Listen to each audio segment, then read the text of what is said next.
Good afternoon, YouTube. Welcome back to the channel. I am Z James, and this is Z32 Workshop.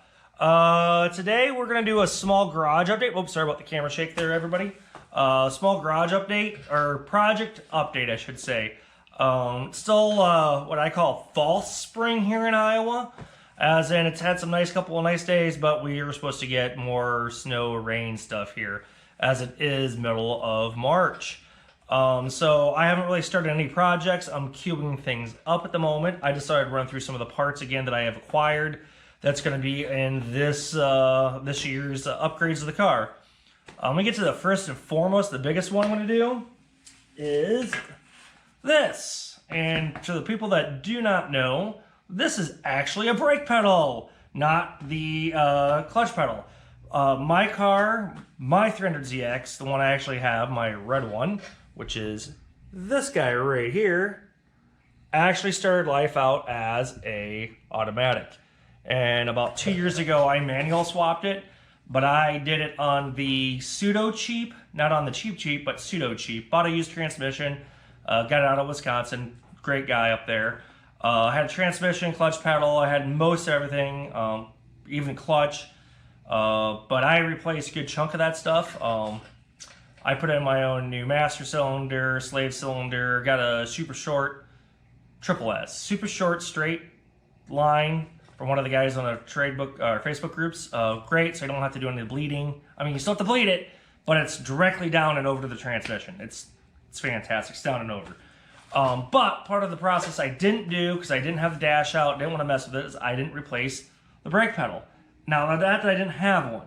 But what I did do is what everyone else already does, is they take their current one, use their angle grinder with a cutting wheel on it, and cut it off.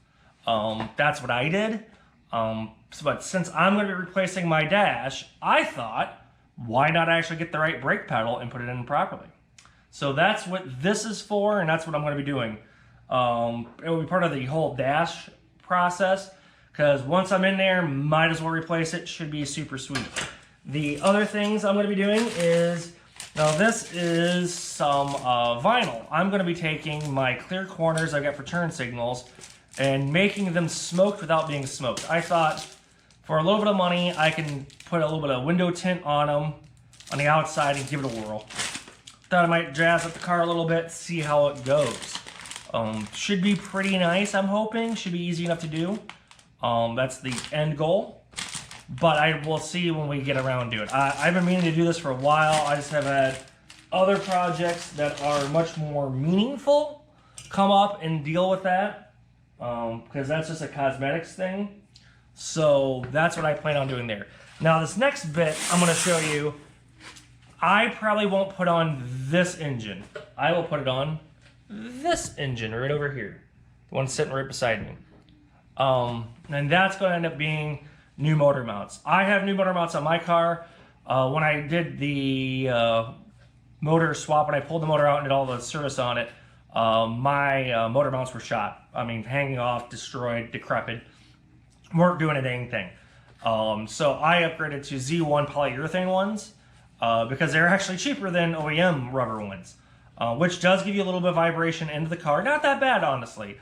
I've driven cars with much worse. I've driven cars that are better. So I'm sort of in between, so it really doesn't affect me too much. But I'm going to dig out here. Hang on a second, guys. The holy grail of motor mounts for guys. And you know what I'm talking about when you look at these. These two units right here. These are the BDE motor mounts. They're fantastic. They are the best ones you can get. They give you a lot of room for doing things, for doing everything on this stuff. Yeah, they're the Brian Dempsey Engineering, BDE. His stuff is super quality. He designed these, nice rubber mounts, nice pucks on these, really good isolation. But what they free up, as you can see on this, they are a lot smaller, so you can get your hands around things. Now, granted, I'm going to be using more of a stockish turbos when I go to this, but what it does, it lets your hands get in there more freely, and if you do go to bigger turbos, they allow you to run bigger inlets. That's the big gain everyone sees on these. I found mine used on one of the Facebook trade groups. Once again, great resources for finding stuff. It's amazing. I won't, like I said, I probably won't put it on this motor in the car. I will put them on this thing. But I wanted to show you some of the parts and stuff I've been accumulating to do things. The next set of stuff I want to show you, I've got set up for doing this. Sorry, talking off camera. Is, hang on, I'm opening it. Let me grab them for you and make it easy. But I did pick up a set of nice expansion downpipes. I've had these for about a year now with the events because I found these nice and cheap on the Facebook trade group. Wow, cheap's a relative term. Just like any car, things are expensive. These are not cheap and things, but compared to new, they were inexpensive. That being said, I still don't have the test pipe sections I need to run because I want to hang on to the rest of my specialty Z exhaust that goes out the backside when I do the turbo swap. So this goes out to, these are 4-bolt, so they'll work with the factory turbos and the slightly small upgraded ones. Nothing too crazy. I just wanted the most free-flowing exhaust you can get on doing these. Some guys say these are restricting, which is the divider through here. I'm going to do more research on it, see what's going on. I like the design, I like the looks. These go down to a 3-inch dump. So to keep my 2.5-inch exhaust, I need Z1s, AMSs, 3-inch to 2.5-inch test pipes, which are going to be stainless steel, resonated with welded bungees in them, so my for O2s, sensors in them. So I haven't bought those yet. Those will be coming up here maybe this spring. I'll purchase them. Just another piece of the components I need to do the turbo swap, which I'm going to have to start accumulating more and more.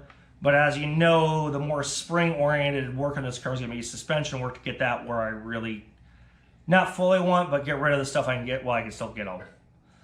You've already saw that. The last video talked about all the Nismo rear load control arms, the upper control arms, which are SPC performance, and all of those suspensions make that so it's newer rubber, a little tighter, and completely adjustable on that aspect. I have ordered new stuff that's coming up for other stuff, but that won't be here for another week or two to go get, and I'll show you those when, because I'm probably still not going to start these projects for at least another, probably April before I start. My first race is April 12th, I do believe, so I'm going to give myself, you know, have all winter to do all these projects.